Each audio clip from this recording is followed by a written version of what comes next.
चांद की चांदनी आसमां की परी, शायरों के लिए तू है एक शायरी। वांग्याचं भरीत तुम्ही खाऊन बघा, छान लागते त्याची टेस्ट।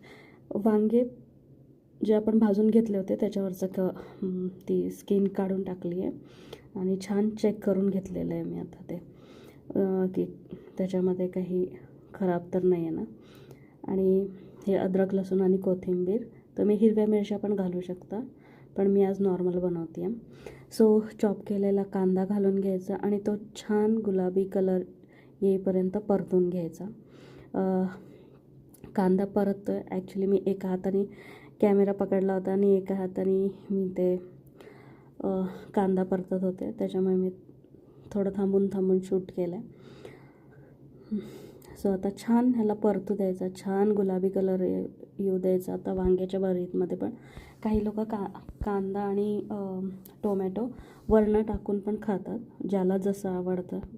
प्रत्येकाची पद्धत वेगवेगळी असते, मी ह्या पद्धतीने बनवते। सो कांदा पटकन शिजावा म्हणून तुम्ही त्याच्यामध्ये थोडंसं मीठ टाकू शकता। तुम्ही बघू शकता कांदा थोडासा गुलाबीसर झालेला आहे आणि मग त्याच्यानंतर मी ह्याच्यामध्ये थोडंसं लसूण कोथिंबीरची जी पेस्ट केलेली आहे, थोडंसं मी अद्रकही घातलं आहे, त्याची पेस्ट घालून घेतलेली आहे आणि आता एकदम छान ह्याला परतू द्यायचं।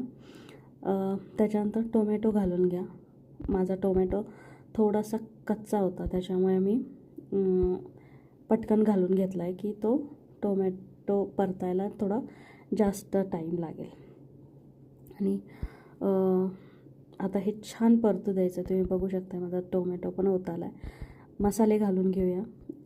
धने जिऱ्याची पूड, जे आपले नॉर्मल मसाले असतात, लाल तिखट थोडं, जर तुम्हाला आवडत असेल कोणी